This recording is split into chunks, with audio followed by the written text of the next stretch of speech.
So we are ready to go. And I want to really talk with you about maybe two distinct topics today.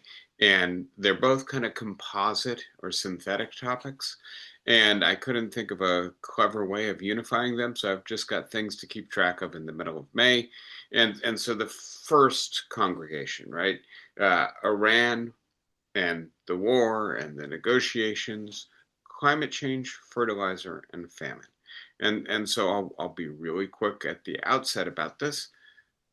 We are seeing a major increase in the price of fertilizers, 100% increase in the price of urea, for instance, as a result of the closure of the Strait of Hormuz. And this means that farmers cannot afford fertilizer, and it means that we should be worried that the 2026 planting season is not going to produce the kind of harvest that most planting seasons do, and that there's going to be food shortages. But if we combine that with the fact, and I'll get into this in a few minutes, that we're also looking at a super El Nino taking shape in the Pacific Ocean, and the currents, the oscillating pattern there looks like it may be the worst in 150 years. I think we should be doubly concerned then, because as we know, El Nino increases heat, increases the likelihood of drought, redistributes water and humidity and rain patterns, and so we end up with some places getting flooding and other places basically being barren, and this wreaks havoc with agriculture. And so we got kind of a confluence of two independent factors that are going to be, I think, potentially devastating for the Earth's food supply in 2026, 2027. And of course, it's the poorest people in the world who are going to suffer the most if food prices spike due to the confluence of climate change, El Nino, and a fertilizer shortage. The second big topic, and this is continuing where we left off last week, is looking at what is happening in the aftermath of the Louisiana versus Callais decision. And in ways that I predicted last week, but I still have to admit I'm shocked by the rapidity of the developments. We now have four southern states moving simultaneously to redistrict, and I'm not including Florida, which has already done it. We have the Virginia Supreme Court disallowing the Virginia redistricting. The result is, and this little diagram here, which I'll speak more about a little bit later, tries to illustrate this, that the Democrats are going to have to win the popular vote, the aggregate vote for the House of Representatives by probably upwards of 4% nationally in order to have 50% of the representation in the House. And this is where we were a decade or more ago in light of aggressive gerrymandering after the 2010 census, and we're headed right back there. And by the way, this is an explicit minoritarian strategy that is now embraced by the majority of the Republican Party, by state legislatures, by the national members of Congress, by the president, by party leaders across the board, and increasingly by the courts in most Republican led states and the Supreme Court of the United States. I think we underestimate or we risk underestimating the risk to American democracy. I think it's grave when one of our parties turns against the idea that the party that wins the popular vote should have the majority of the representation in Congress.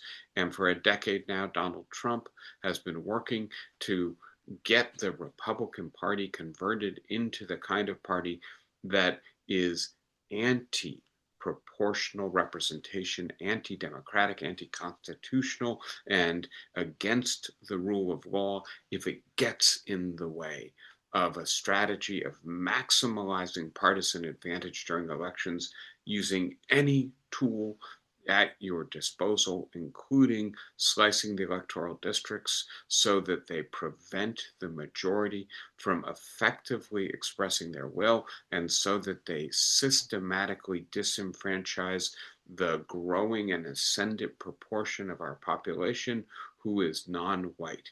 This is happening in 2026, and I think this is another one of these synthetic issues that brings together a lot of different features of American politics that we should be thinking about in the middle of May. So, with that in mind, I start with Iran because, of course, the fertilizer shortage emanates from the closure of the Strait of Hormuz, and the Strait of Hormuz remains closed as long as the US and Iran have not negotiated a successful peace deal that sets the preconditions for Iran releasing its stranglehold on the Strait of Hormuz. We've talked about a fair bit of this stuff before. I do have that Economist cover on the slide this time, right? Which is that the oil markets are still in la land. One of the ways to think about this is we still have about 11 million barrels a day of demand that needs to be destroyed. How high does the price of oil need to be to equilibrate the market? And it looks like it may need to go a lot higher than it is right now. I just filled my car.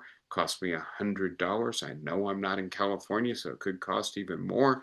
But the idea that it may cost twice that much in a month if we don't get the Strait of Hormuz reopened is in the background of Iran's sense that it still has the upper hands and that it's not going to accede to an American proposal that is not favorable to Iran. But we learned a little bit more this week. I'll say this very quickly. I actually went out for dinner with someone from the RAND Corporation last night, and I asked him about something that I had heard, which is that the advent of drone warfare is akin to the machine gun in terms of how it fundamentally alters strategy, tactics, and the kind of material that is necessary in warfare. And he says he thinks it's actually more like tanks, right? That until the tank came along, we engaged in trench warfare in the era of modern warfare. The tank eliminated the advantage of digging trenches and fundamentally transformed not just the strategy, but the material it gave the Nazis this huge advantage in the early stages of World War II. And so we now have better evidence of just how effective the Iranian drones have been so far in this war. And that is because the Washington Post, which I'm not a huge fan of these days, but give credit where credit is due, did some very good reporting. And here's the backdrop to this, right? The Pentagon has been making it very difficult for the American press to report on what's actually happening in the Iran war. One report compared it to the Vietnam War. It's the least cooperative the American military has been with the American press since the Vietnam War. What in particular they've done is to ask various satellite imaging companies not to share their images with the American people.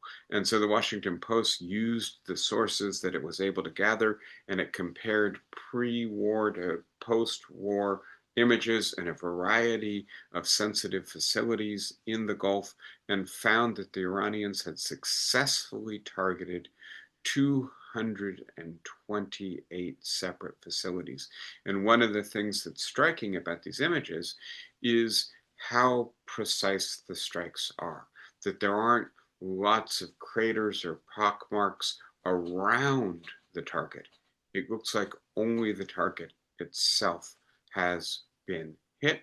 And this is both missiles and drones, but it's an indication that the Iranian aggressive forces have been effective in this war, more effective than our military wants us to be aware of. So the targets that they've hit: 15 U.S. bases, some key system Patriot missile batteries, which are critical to air defense, these THAAD high altitude aerial defense radar batteries, $500 million, right?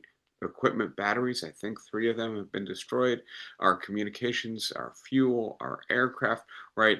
These are high precision attacks that Iran performed much better than expected in, and that have drained our limited pool of interceptor missiles. One way to understand this is that these missiles cost millions of dollars. These drones cost thousands of dollars. We are fighting a losing battle if we resume war with Iran, both financially and militarily. And by the way, we may regret having depleted our reserves if there's any other conflict in the world that we want to intervene with. So the idea now to pivot to fertilizer, that since this war broke out, the Strait of Hormuz, which right is the location that about a third of the world's fertilizer supply moves through, has completely closed down for fertilizer, right? So we were getting right yeah, half to two-thirds of a ton of fertilizer coming through the Strait of Hormuz per week in right the 3 months prior to the war, and basically none, negligible amounts coming in since the outbreak of hostilities. And by the way, as long as Iran remains poised to attack ships, we saw that the so-called Operation Freedom, the effort to open the strait, was not a success, right? And not a success in the sense that the insurance companies and the companies that own the tankers are unwilling to risk going through the strait as long as Iran is threatening traffic there. What is happening as a result of this choking off of a third of the world's fertilizer supply? Well, one way to understand this, it's not complete, it's not as accurate as I would like, but it helps to get a sense of this. This is the United States, right? And it's divided into four agricultural regions. And the question is how many farmers are unable to afford all the fertilizer they need, right? And in the Midwest, it's roughly 50%. In the West and the Northeast, it's roughly two-thirds. In the South, it's over three-quarters, approaching 80%. And now, why this is an imperfect measure, please note that the United States is the richest and most productive, probably the most industrial and intensive agricultural region in the world. We highly subsidize our agriculture. When you have somewhere between half and three-quarters of your farmers unable to afford fertilizer in this region, you can only guess what is happening in Latin America and Africa, in poorer places in Asia. I think we're going to see in 2026, 2027, what happens to the food supply when you have a substantial reduction in fertilizer of crops. And I'll say this very briefly, as I think you're aware, we are the beneficiaries of the so-called green revolution in agriculture. It's not an entirely unproblematic thing. I'm being a little facetious there. It contributes a lot to climate change, to the depletion of topsoil, to disruptions in the nitrogen and phosphorus cycles. There are a lot of problems with the Green Revolution, but please note, right, that this is a revolution that begins in the 1940s, and that the world's population in 2025 is roughly 4 times what it was at the beginning of the 20th century. And the reason we have eliminated famine from natural causes and now really only suffer famine from political causes is because of what fertilizer, herbicide, pesticide, industrial agricultural techniques have done. We have a per acre intensification or multiplication of agricultural productivity, something in the scale of 2 to 10 times as much productivity per acre as a result of these techniques. Now, pivoting to climate. And so I start with just a quick update on what's happening with global surface temperatures, right? And so this diagram starts by setting, right, the pre-industrial average temperature for the surface of the Earth as the 0 point, and then looks at what has happened in the industrial period, in the period of mass consumer consumption, and in the post-industrial period. And I'm going to do something, I don't think it's necessarily evident on this diagram, but I think it's important. If we look at how long it went to go from the pre-industrial average to 1 degree over the industrial average, right? That takes us from the 1880s to the early 2000s. If we look at what it took to go right from 1 degree to almost 1.5 degree, which is right where the UN panel on climate change sets the threshold for catastrophic climate change, right? We broke that threshold a couple of years ago. We're on average up around 1.4 right now. And the idea that, right, that second increment going from 1 to 1.4, 1.5 occurred in 25 years, whereas the previous, right, increment was over 100 years and only went up 1 degree. We are experienced accelerating heating of the planet. Now, I want to focus in on a second dimension of this diagram, right? And so it highlights the periods, right? These are averages. The red line is giving you a 132-month running mean average, but the blue is only a 12-month. It's much more sensitive to short-term changes in the temperature on the surface of the planet. And as you can see, the temperature on the planet spiked considerably during the last 3 El Ninos, and especially during a couple of super El Ninos.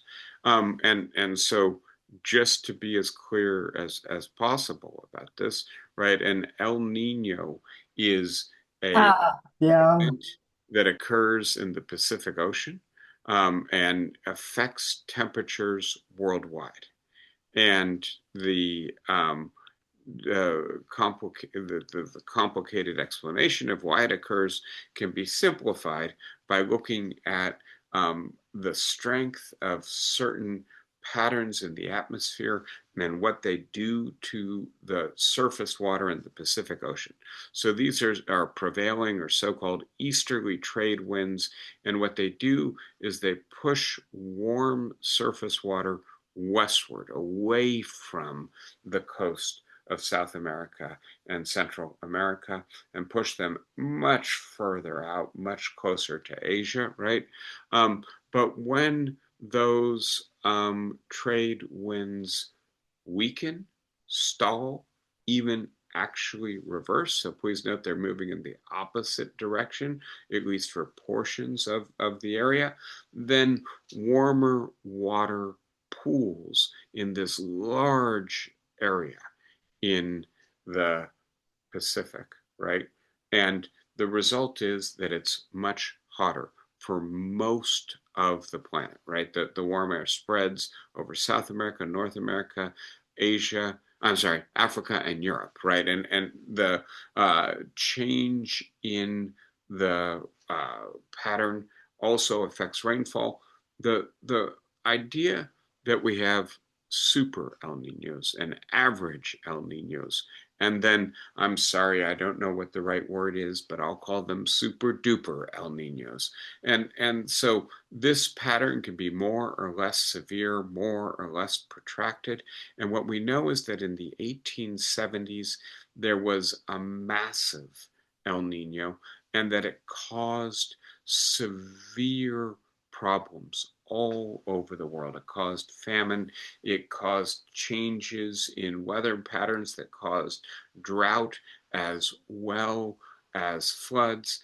And that what we're seeing in the Pacific in the early part of 2026 indicates that we're likely to have another super duper El Nino. The last thing I want to say about this, right? So beware 2026, 2027 drought, crop failure, famine, fire. The risk of all of this flooding as well seems to be considerably exacerbated. But when we then, right, combine this with what is happening with fertilizer, and I'm going to throw one more variable in. It seems to me that if we were in a sane and generous moment in our politics, and we recognized that there's a super El Nino coming.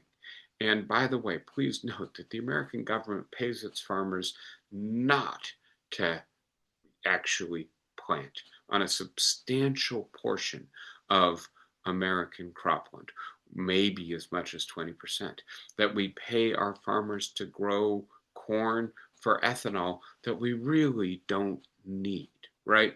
That we could produce more agriculturally to help the rest of the world. That if we were in a sane and generous place, we would be thinking in terms of what can we do in 2026 and 2027 to prevent famine. By the way, because it's a humanitarian imperative, it is an awful thing for all of us. It is a moral injury to have to witness our fellow human beings starving to death when we can do something about it. But in addition to that, I'll just say this very quickly, it is obviously also politically destabilizing. And we should be concerned about that from a prudential perspective as well. But we're not in a sane and generous place in our politics. We have gutted USAID. We've started a war in Iran. The war that we've started is leading European governments, another major provider of aid to the developing world, to have to cut back their aid budgets because they're reducing their gasoline or petro taxes because, right, they're trying to keep inflation from taking hold. They're more vulnerable than we are to the cutting off of oil from the Strait of Hormuz. And so they're losing revenue too. So we are entering a period that may be a period of catastrophic risk for large portions of the human population with, it seems, no political foresight or political will. I think this is one thing where all of these things that we should be thinking about, the war, what it's doing to our global economy, climate change, our interdependence as a species, we're not. And so I wanted to start by highlighting that for you. I can stop for a second if you have questions or thoughts about that cluster of topics, because I'm going to move on now to thinking about American democracy. So anybody have a question or thought before we move on? Just another happy note. Yeah, that's your editorial caption, Ann. Yes, Yeah, yes. no,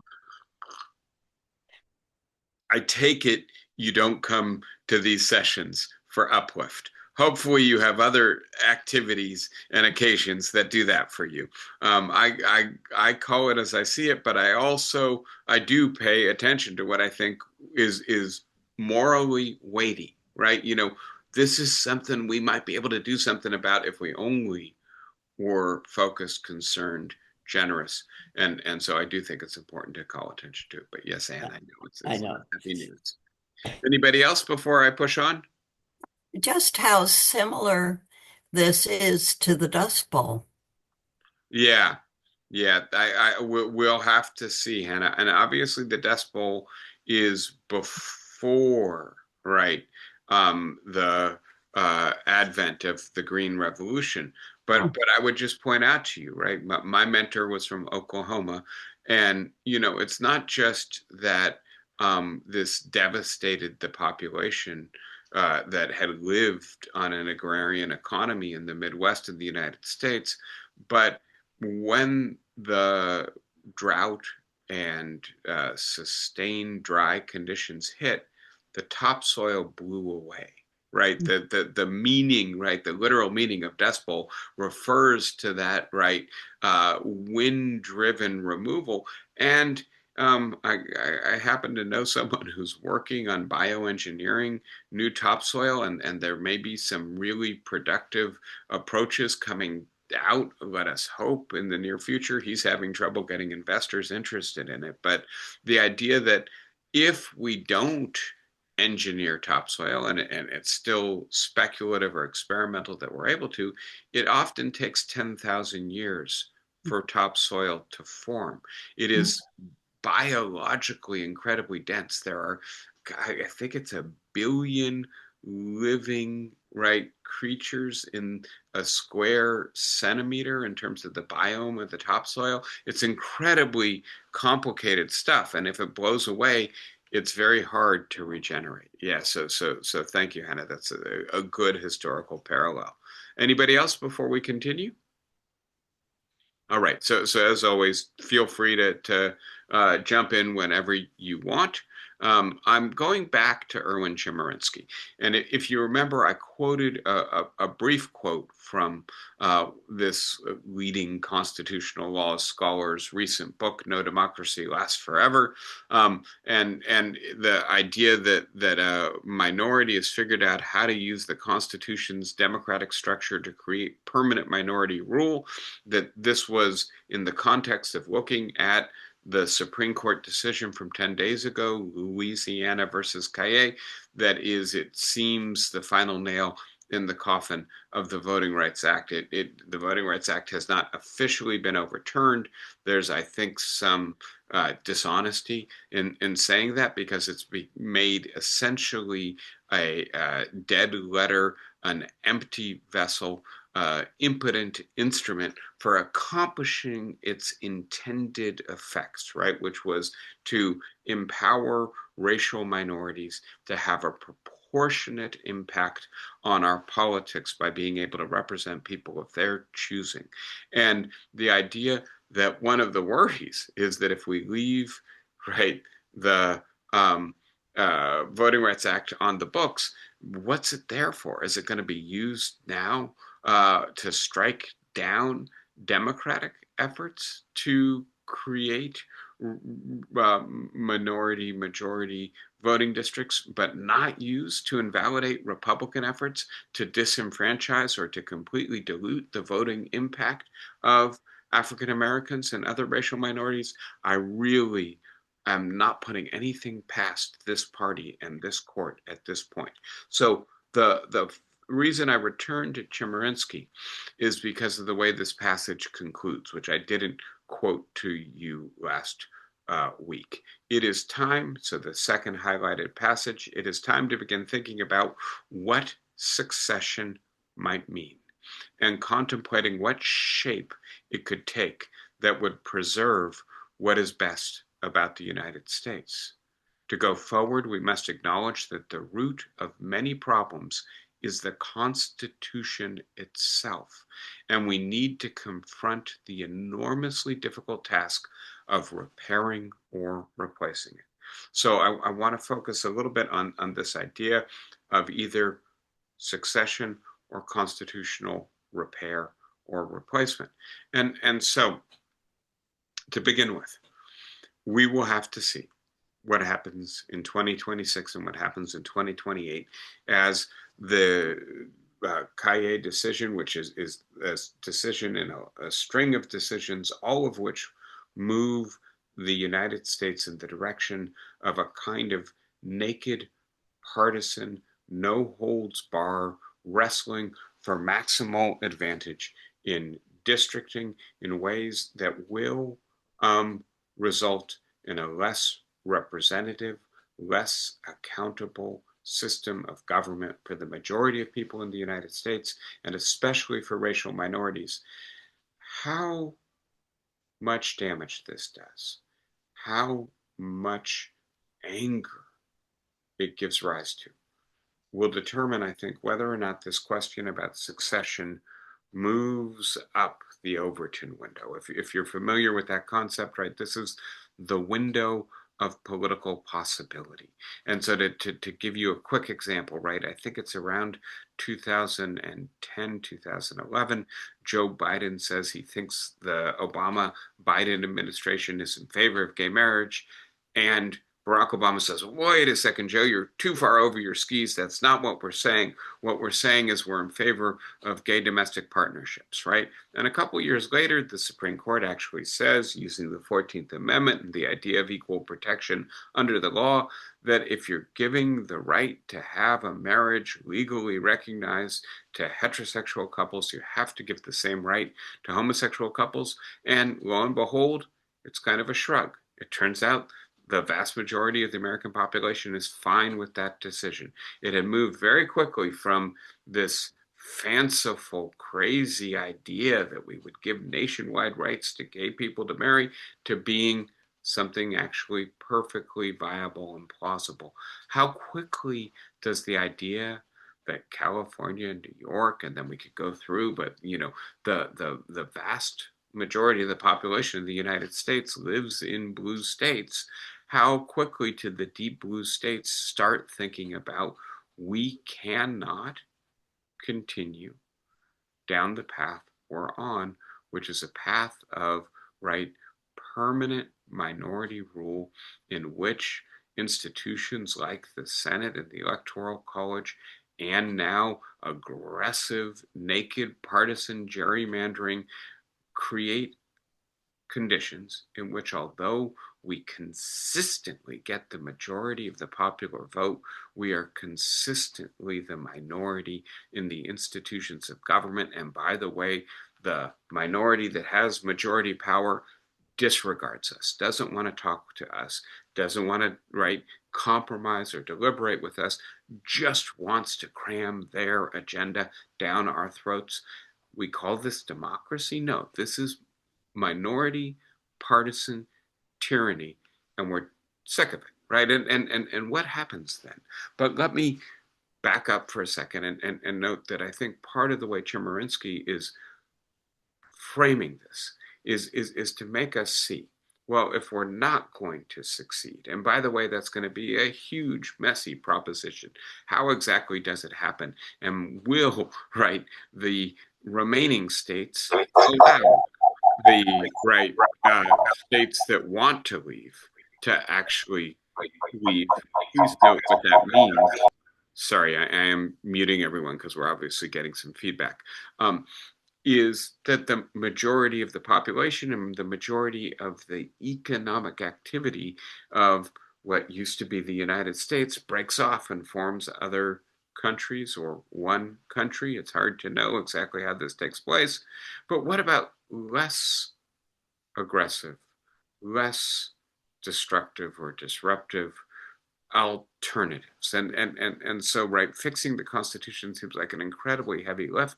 What about California has 60 times the population of Wyoming. Why not break California into 6 or 10 states? And if say 5 out of the 6 or 8 out of the 10 states are blue states, all of a sudden the representation of California in the Senate and in the Electoral College is much greater. Why not give statehood to DC and Puerto Rico? And by the way, if we do those things in concert, maybe constitutional amendment seems less difficult or impossible than it is right now to begin to fix the other impediments to the United States successfully transitioning into being a multiracial democracy in the 21st century. So that's the force of that passage. I wanted now to look at what's happening in American politics in light of that passage from Chemerinsky. And the idea that the Supreme Court gutted the Voting Rights Act at this historical moment where, Donald Trump is breaking every record for presidential unpopularity in the era of modern polling, and each passing week he gets less popular. This is precisely the conditions in which democracy is supposed to force the government to change course. But rather than doing that, Donald Trump is advising his party to try to change the way the vote is conducted. If the vote were conducted today, there's roughly a 6.1% advantage to the Democrats on the generic ballot. What that means is there's roughly a coin flip's chance that the Democrats could actually take the Senate. I mean, everything would have to break their way. I don't think it's very likely. But even with all the aggressive gerrymandering, it's entirely possible that the Democrats will retake the House. Having said all of that, the idea that aggressive gerrymandering is being used to try to be a flood barrier against a blue wave election that would sweep control of Congress away from the Republicans because, right, the president and his party are doing deeply unpopular things, and the idea that it might just be possible that the Democrats will win the popular vote, right? More people will vote for Democrats by the millions and still not regain control of either the House or the Senate because of what the Supreme Court has allowed to be done, gives us a sense of, I think, what the danger to democracy is in this decade, in this moment. I'm going to be very brief about this. This is review, and it helps me to go deeper into the idea of minoritarian tyranny. But I have on the board 3 diagrams, which I hope are familiar. The idea that the Democratic Party gets substantial support from African Americans, Asians, and Latinos, whereas the Republican Party gets 90% of its support from whites. Please note, right, that the Democratic Party is still getting its majority support from whites as well, but it looks much more like the demographics of the United States. You add that to the fact, right, that Donald Trump's, in a sense, political genius was to give a safe haven in electoral politics to voters with high levels of animosity to, right, these groups, blacks, Latinos, Muslims, and gays, right? He's given them a place where they can feel like we're heard, we're represented, that this has remade the Republican Party in the 21st century into a vehicle for anti-institutional white resentment in the United States, and that this is then the deeper, I think, subtext of this. It's not just that, right, the Republican Party is gerrymandering for the sake of maximal partisan advantage, even if that means preventing the majority from seeing its will translated into power in government. That's anti-democratic, don't get me wrong, but you add to it what they're also doing is trying to prevent racial minorities from having a proportionate influence on the composition of our Congress and the outcome of the decisions it makes. It is both anti-democratic and racist. And the idea that this is the direction that one of our 2 main parties is taking, I think is deeply alarming. I want to give you a little bit more data now on Congress, right? And we've talked about this in various ways in the past, but there is growing adequacy to the representation of the diversity of the American people in Congress, right? The US population is about 60% white. Congress is about 75% white. But please note, put that in context, right? That is as a result of a dramatic increase in the diversity of Congress going back essentially to the 1982, right, amendment to the Voting Rights Act, which finally rendered it a meaningful vehicle for protecting racial minorities' ability to elect their representatives. But now we need to notice the partisan slant in this, right? This is a different way of representing that the House is more diverse, the Senate less diverse, and noting that 84% of racial and ethnic minority members in Congress are Democrats, right? And so the partisan gerrymandering is going to be racial gerrymandering.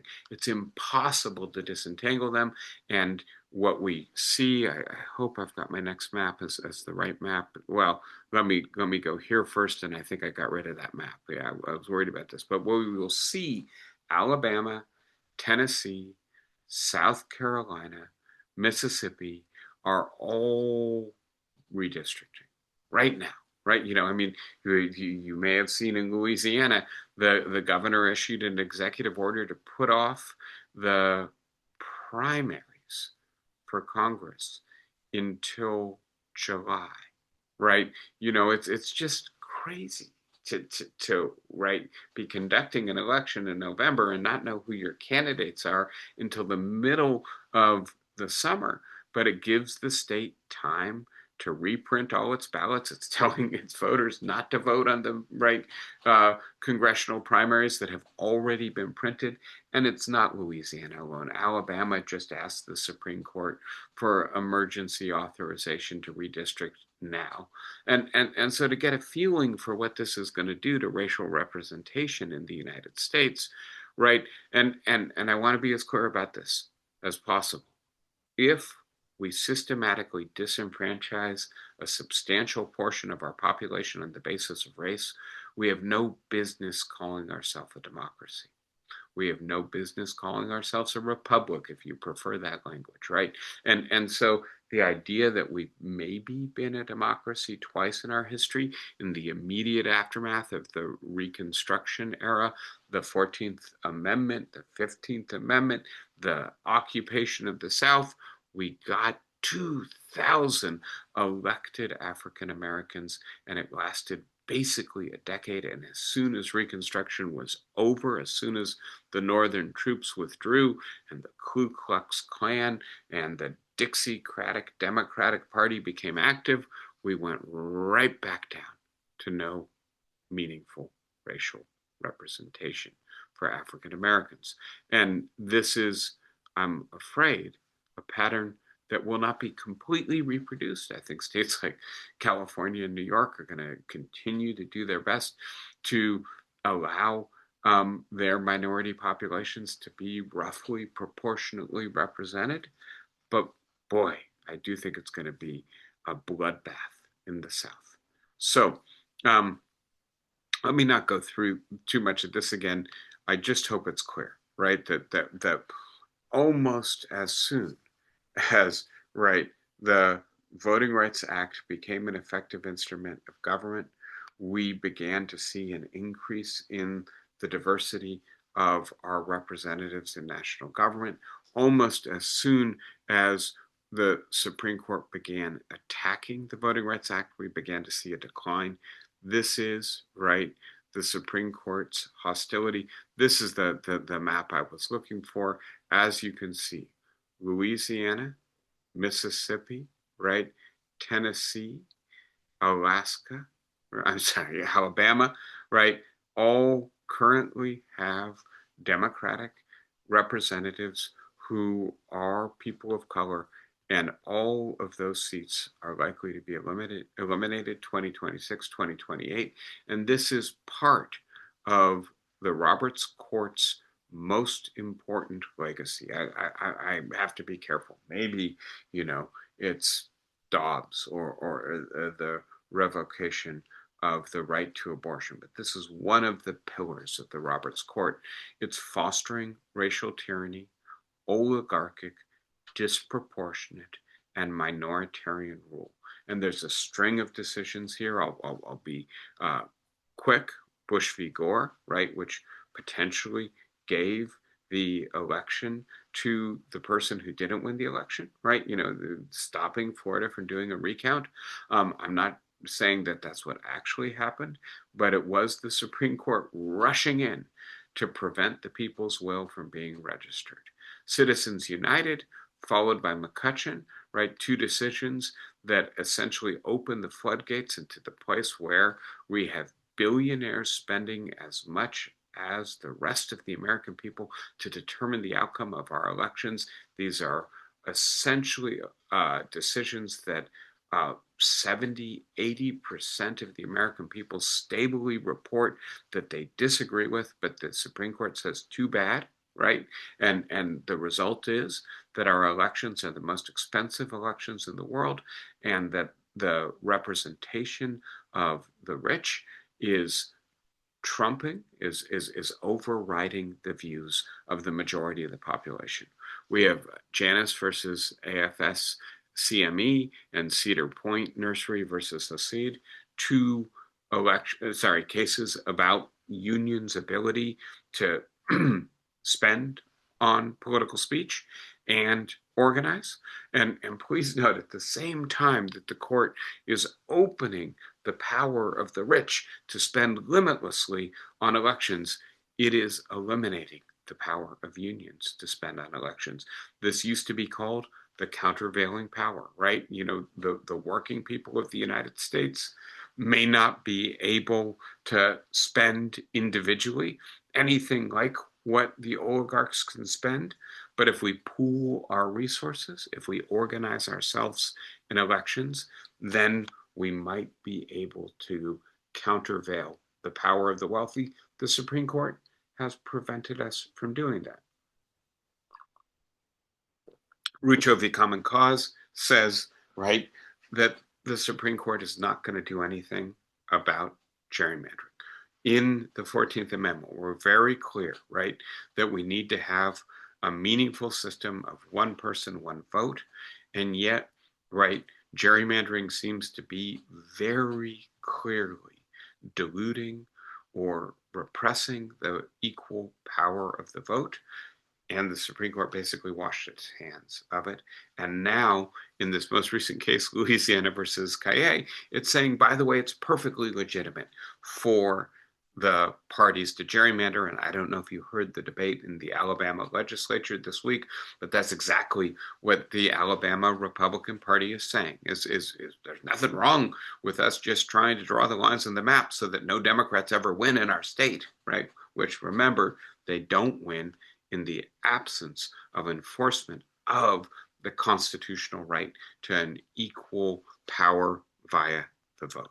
So the Supreme Court is returning us to the bad old days, and two different ways of thinking about that. One moment. The bad old days of, right, the late 19th, early 20th century, what I'm calling racial tyranny, or the bad old days of the last decade when aggressive Republican gerrymandering meant that, right, in Pennsylvania, the Democrats could win the majority of the vote for the House and get only 28% of the representation. That the Republicans could get a minority of the vote, but almost triple the representation of the Democrats, right? This is what extreme partisan gerrymandering does to representation. It totally skews it, and the result is that it eliminates democratic accountability. The majority cannot use its vote to discipline or punish its representatives. The representatives use their power to district to prevent the majority from venting their will on them. So I want to return today to our old friends, Stephen Levitsky, Daniel Zablat. We've talked about them together before. And they're leading figures in the comparative politics of democratic consolidation and backsliding, right? And so when does democracy succeed? When does it take root? And also, when is it undermined? And Zablat in particular, in this book on conservative parties and the birth of democracy, points out that one of the key variables is whether your conservative party accepts democracy and accepts the critical idea of the loyal opposition. If we lose this election, it's not the end of the world. We will go into minority, but as we are a minority in the legislature, we will still try to persuade the other party to listen to us, to change course, and by the way, we'll reorganize and win the next election. It's not a catastrophe. Now, why conservative parties being where the focus is, I think Ziblatt is correct in saying, look, democracy tends to favor what you might refer to as progress or change. Conservatives, in the classical sense, favor keeping things as they are. But democracies allow voters to change policies and encourage freedom of speech, freedom of affiliation, freedom of ideas. And that kind of free speech culture tends to produce experiments in life, as John Stuart Mill observed 150 years ago. And the result is that we go from being a society in which gay marriage is inconceivable to being a society in which it is widely tolerated, a society in which we have a clear racial caste system to being a society in which we have an African American president, a society in which women 100+ years ago are disenfranchised, to being a society in which twice now a woman has either won the popular vote for the presidency or gotten within a couple percentage points of being the next president of the United States.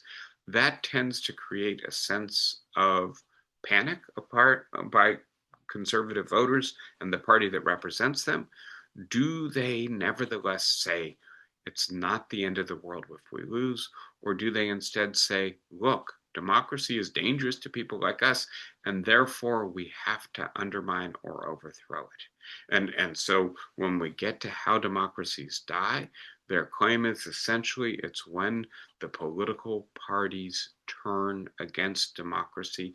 And then when we get to their most recent book, they suggest, and by the way, this is encouraged by the constitutional structure of American government. And that's where I want to conclude today. And I'm going to go fast for a few minutes, bear with me, because they give us a really nice map to why we should be worried about this, especially in the United States. So we start with the idea, right? What's happening to the Republican Party is their demographic base is shrinking. They're 90% white in terms of their support, and the proportion of the population that is white is getting smaller and smaller, down to less than 60%, likely to go under 50% within 20 years, right? And by the way, one thing the Republican Party could then do is get better at appealing to voters of color. But that's actually really hard to do, to reconstitute your electoral base in active electoral politics. Very often parties that try to do that fail, right? And they go out of business as a party. And so the Republican Party implicitly knows this, and I think they're taking the opposite strategy. Rather than try to reconstitute our base, let's see if we can work with the base we have to continue to win elections. One way you do that is you really mobilize your base, right? Donald Trump is very good at doing this. But another way you do that is you see if there are ways of translating minority support into majority power. And unfortunately, American institutions open a very clear path to minority rule. This starts with the organization of the legislature, and in particular, the idea that we have an unrepresentative House, right? That people in Wyoming and people in California each get 2 senators. There's 60 times the population in California as compared to Wyoming. So the votes in Wyoming are worth 60 times as much, right? And unlike the House of Lords, which is essentially a consultative body, our upper house is really, in many ways, the more powerful of our 2 legislative houses. No legislation passes without support from the Senate, and when a president wants to appoint a cabinet level official, a member of the federal bench, pass a treaty, etc., it's to the Senate that he has to go to get approval. So that's the first institution. We then notice that within the Senate, the institution of the filibuster and other procedural norms amplify the power of the minority to block legislation. It is stunning, but 60% of the Senate represents 25% of the American population, right? Incredibly disproportionate. But having said that, we then add, right? And by the way, it only takes 40 senators to block legislation, and we have a very effective minority veto in the Senate. We then note that we have a president who is the executive but has veto power over legislation, who is elected by a procedure that does not automatically award the office to the winner of the majority of the popular vote, right? And I just think it's stunning to remember that there are only two times in the 21st century that the Republican Party has won the popular vote for the presidency, and yet they've controlled the presidency for 50% of the time, right? So this institution in particular is really amplifying minority power. We have, right, then an unelected, unaccountable Supreme Court also with the capacity to invalidate legislation, as it just did to the Voting Rights Act, right? And also, right, with the capacity to block reform of our institutions that have majority support. And of course, who appoints that Supreme Court, right? The president, who is not appointed by the majority of the population, and then they're confirmed by the Senate that is highly disproportionate in its representation. Um, Final couple factors here, right? We have a federal system in which states design the electoral rules, including the districts for both the House and the state legislatures. And now we have a Supreme Court essentially saying this is going to be an unregulated process. Do whatever the hell you want to do to maximize your partisan advantage. And finally, as we've talked about relatively recently, we have the most difficult to amend constitution in the modern democratic world, right? And so if the majority wants to fix some of this, a small minority can block us from updating the Constitution. And so these features open the possibility of self-reinforcing minority rule, and that possibility is increasingly embraced by a large portion of the Republican Party, and this is, right, empowering anti-institutional and authoritarian politics. Bringing it back to race now, just for a moment, we are highly polarized around issues of race, about immigration, about policy to compensate African Americans for historical and ongoing discrimination and, right, disenfranchisement, slavery, property theft, etc. And we're polarized about immigration, about the diversification of American society. Again, the idea that the Republican Party has become the vehicle, right? Trump has reconstituted the Republican Party base as a home for people with animosity towards, quote, marginal groups, and that this is allowing, right, the Republican Party to really dig in to this minoritarian, authoritarian stance, in which, as a conservative party, it says we are threatened by the diversification of America. We are threatened by gay marriage. We are threatened by women's equality. We are threatened by women's procreative freedom. All of these major social movements of the second half of the 20th century, the civil rights movement, the feminist movement, the environmentalist movement, the immigration and LGBTQ rights movements, challenged the legitimacy of the taken for granted central normative roles and identities of our society. And the idea that some people are panicked about this, feel that this is a fundamental assault on their standing in this society. This coincides with us becoming much more unequal and many people falling into economic precariousness. It generates status anxiety and provokes backlash. And so we get a increasingly tempting priority or program of authoritarian imposition of tradition. I'm running out of time here. I'll be very quick in saying we add all of that to what I've just said, right? We've got, right, the electoral college over representing the less populous states.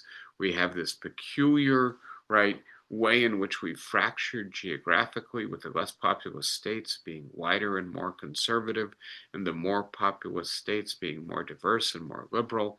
We have the Senate dramatically overrepresenting a minority of the population who happens to be whiter and less educated than the minority of the Senate, which is the majority of the population. We have the Supreme Court, right? And please note, I find this astounding, as I say, right? Only twice in the 21st century have Republicans won the popular vote, but they have appointed 14 of the last 19 justices. And there is obviously this $500 million campaign to transform the federal judiciary by the Federalist Society. It has taken hold now, and the result is that we have a Supreme Court that is maximalist in its use of power, that considers itself supremacist, the sole owner of the interpretation of the Constitution, and that feels legitimated by the fact that, as far as they're concerned, what the Warren Court did, what later courts did in the rights revolution, was akin to what they're doing now, saying we don't care what the people of the United States think, we're going to impose our will on the meaning of the Constitution. I don't think that that is a valid reading of what Earl Warren and the courts of the second half of the 20th century thought they were doing. Please note that some of the decisions that they're overturning were written in the Rehnquist court by people like Sandra Day O'Connor. These were not, right, rabid left-wing Democrats. But having said that, this is the worldview of the 6-member majority on the Supreme Court, and they're using their power to undermine our democracy. And so I will just say this very quickly. I worry that already in 2026, we're going to see the opening rounds of the redistricting wars and the efforts to really completely prevent the discontent in the American public from being effectively articulated in our upcoming elections, that the way they're going to do that is equivalent to racial disenfranchisement, that this is a deep threat to American democracy. I have one more thing I'm just going to say very quickly, and I come back to the idea that Republicans have been using gerrymandering, and they continue to use it, that they essentially don't want to acknowledge that they've lost an election, and they certainly do not want to lose another election. They view it as an existential threat if the Democrats even gain, right, control of one house in our legislative system, let alone control of the presidency again. And then, to please note, so far I've barely said the name Donald Trump, but we have to remember who the president is, right? And that he has been moving more quickly on the authoritarian scorecard to undermine democratic institutions than any of the autocratic models that Project 2025 is built around. And that there are just a whole bunch of things that he is trying to do to undermine the elections. I'll say very quickly, I'm deeply worried about the National Security Presidential Memorandum number 7 that essentially declares Democrats to be terrorists and empowers the FBI and the Department of Homeland Security and the IRS to target them for special scrutiny and potentially prosecution, is in light of their views, not in light of their actual conduct. And then, right, just to remember very quickly, we should be worried that the Department of Homeland Security will be active in states where the Democrats look like they have the most chance of gaining votes, that they have already expanded the criteria for warrantless arrests, denied that they need warrants to conduct arrests, declared that their officers have absolute immunity from prosecution, shown open contempt for lower court holdings, and blatantly lied to the American public about things that we can see for ourselves, like the shooting of Renee Good. This is a threat to our elections. And then I'll say this very quickly.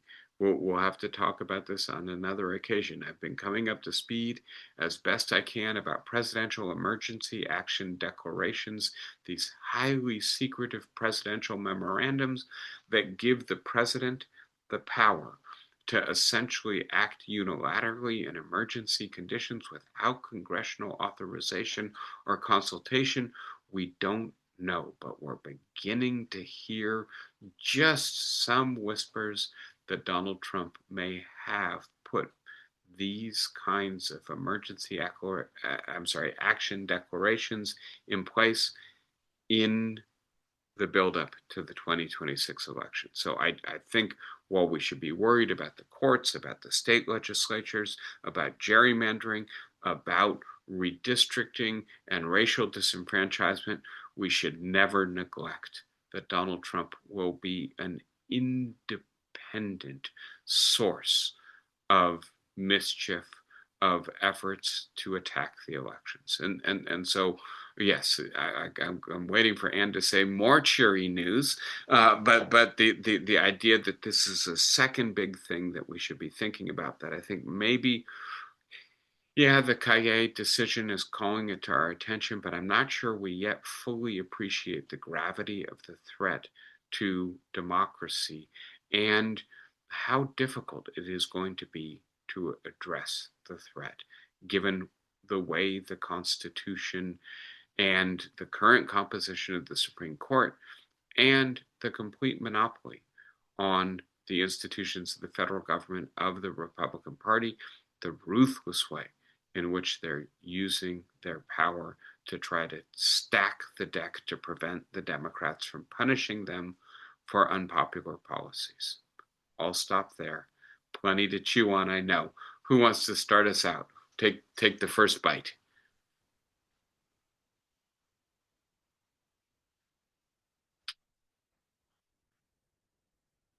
Hi, Sandy, go ahead. I think it's ironic that the Constitution was written in a way that they thought it would protect tyranny of the minority. And that's why they constructed the Senate and the House the way they did. And I think it's incredibly ironic. They didn't predict there was going to be this unequal population. Yeah, so there's a book I think I've spoken with you guys about before, Michael Clarmon's The Founder's Coup, and then there's another book. I'm trying to see if I've got my props ready to hand. So give me a second. I'm going to hold up a couple books for you guys Okay. because I want you to see what I'm talking about. But give me one sec.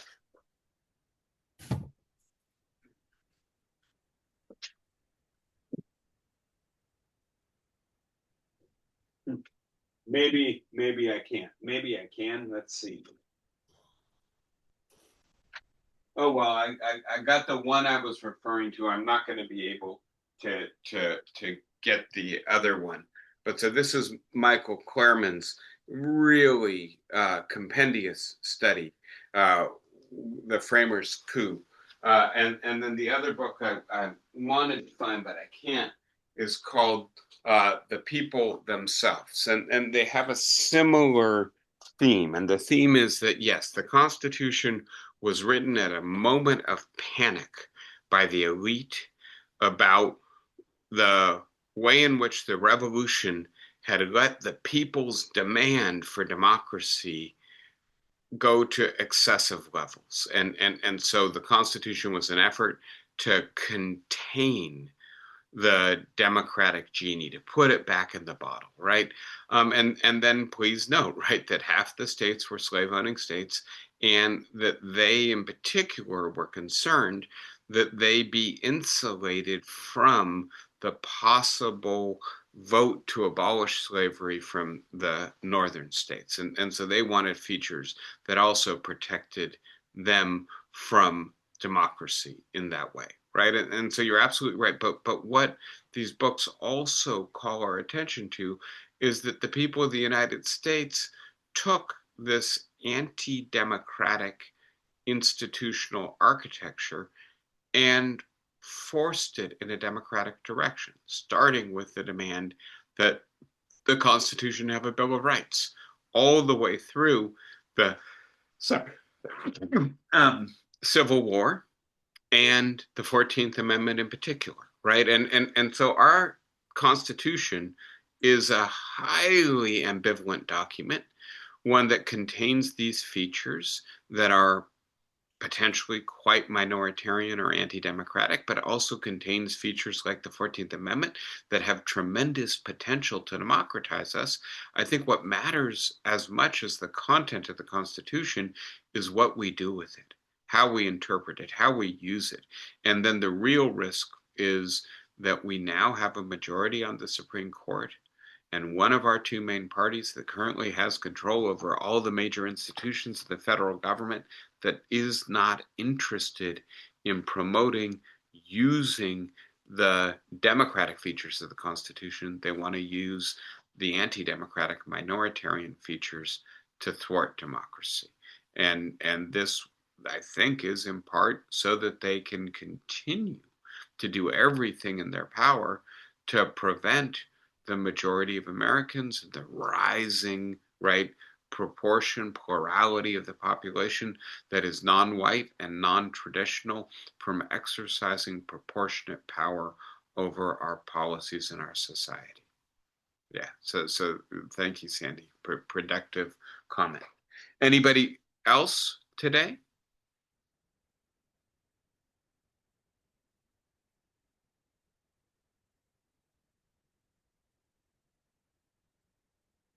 Flossie, go ahead. You got to unmute yourself.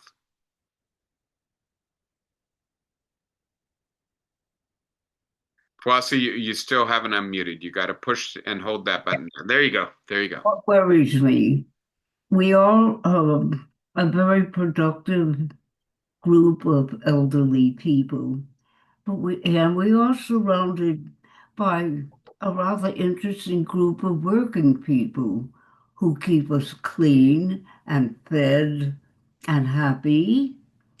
How do we interest the people who work for us to vote for their rights too? How do we step aside from being the cared for to be the caring for? I try to work it out because I have mixed feelings. I So, thought I'd open it up for discussion, not now, but I'd ask you to think about it. yeah, great question, Flossie. Thank you for turning my thought in that direction. I have initial thoughts, and they're very straightforward. They're based on my own life and my own experience, right? And so um, I have people at the college who clean my office and prepare the food for the events that I go to and manage the security of the college, and I do talk with them, and I do talk with them about politics, and I do know that sometimes we don't see eye to eye, but I think that there are two issues. The first is uh, the difficult um, minefield of issues surrounding citizenship, right? And so we have people who work for us, who do essential services for us, who are not citizens and who do not have legal authority to be in the country and who are especially vulnerable. And so I think one thing we have to be careful or with is assuming that everybody is as empowered as maybe the people in this room are, right? And then the second question is, do these people have the time, the energy, the habit of political engagement, right? And there, I think the best thing, and maybe for both of these, the best thing we can do is actually talk and address the people that we're engaged with in these various ways as equals, as people who, although we rely on their help and in a sense, we pay them to do some of our dirty work, right? We also want to show them respect. We also want to think together with them and to try to engage them in conversation, to ask them, are you voting? Can you vote? If, right, you're going to vote, do you think it matters? What are you thinking about? And to I hope eventually, and it's obviously not just this narrow group of people who we can reach directly because they're coming into our offices or our rooms to change our trash, etc. But the idea that we need to be better organized, that we need to rebuild the practice of people, right, coming into the streets to demand, right, that things like the gutting of the Voting Rights Act not stand, and that the court actually listen to the people in whose name the Constitution is made. This is going to be hard work. This is not going to be easy. I think that's part of the reason I start with that quote from Chemerinsky about considering either succession or repairing the Constitution. Neither path that is open to us is easy to trod, but we have to be committed to doing it, or else we will live in a minority racist tyranny for the foreseeable future. And we owe it to ourselves, and we owe it to our descendants, and we owe it to the citizens who frankly are more vulnerable than we are for the most part, to stand up, to organize, to do what we can. So that's my general encouragement, Flossie. Let me think more and see if I can address it in more detail going forward. Anyone else for today? Next week, I'll be speaking with you from Prague. And we did that a few years ago. I don't know if you remember. And a year ago, I tried to do it from Rome. It didn't work very well, but we had much better luck from Prague.